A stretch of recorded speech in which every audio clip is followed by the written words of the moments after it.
Maria adalah orang berdosa. Pandangan ini adalah suatu bentuk kekayaan teologis dalam gereja. Demikianlah penegasan salah satu saudara kita dari kalangan Kristen non-Katolik dengan menggunakan ayat acuan dalam surat Roma. Sekarang mari kita bedah kesalahan fatal dari argumen semacam ini. Pertama, kita akan melihat konteks dari surat Roma sendiri. Sebagaimana Katsu sudah pernah jelaskan, surat Roma adalah surat yang ditulis dalam pola apologetik.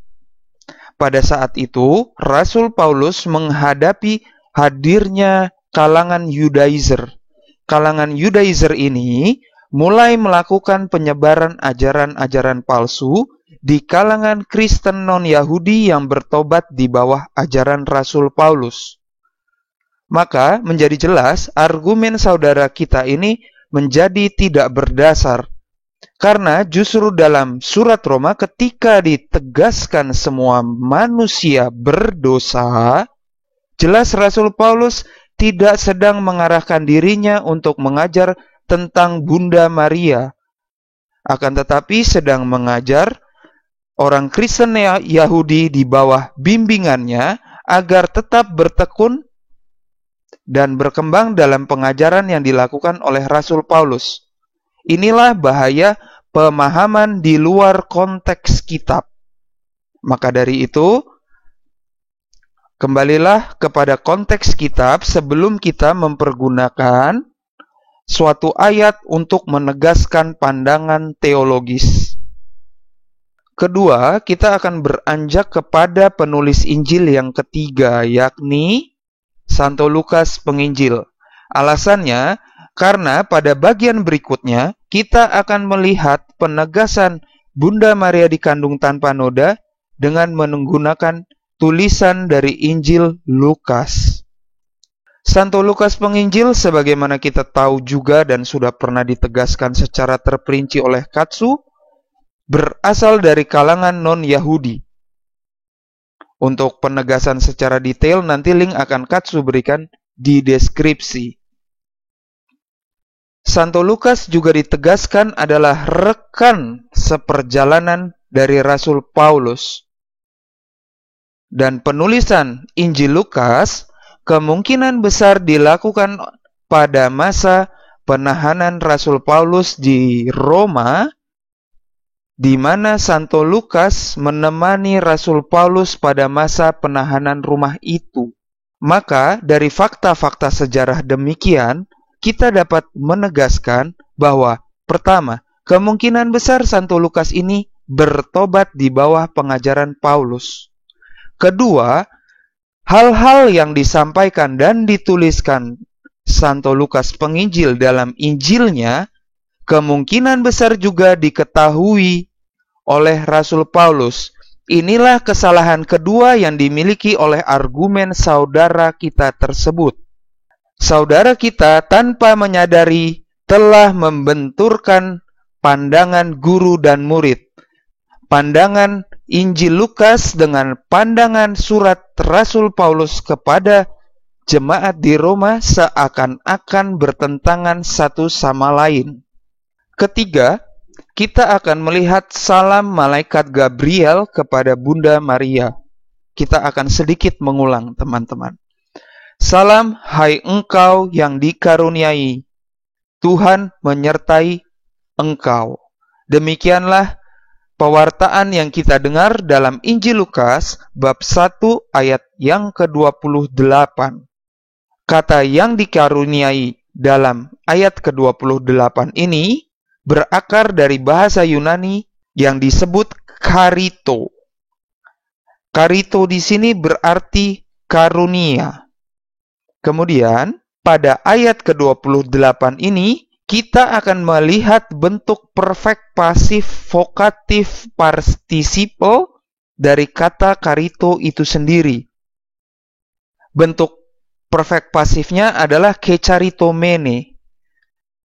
Dan secara tata bahasa Yunani, bentuk grammar perfect pasif ini menjelaskan adanya keadaan di saat ini atau saat present sebagai hasil dari suatu perbuatan di masa lampau atau di masa past tense dalam bahasa Inggris ya teman-teman.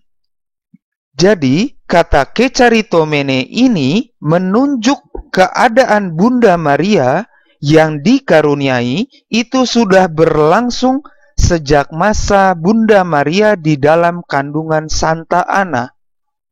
Jika ditanya kepada Katsu, kenapa diberikan sejak dalam masa kandungan Santa Ana? Jelas diberikan dalam rangka persiapan karena Bunda Maria sudah dipilih Allah dalam kedaulatannya untuk mengandung Yesus Sang Putra. Di sini mau dikatakan, di satu sisi, pada awalnya Bunda Maria sudah menerima terlebih dahulu rahmat penebusan dari Yesus Kristus Sang Putra. Peristiwa bisa diberikannya rahmat penebusan ini terlebih dahulu berasal dari pihak Allah sendiri.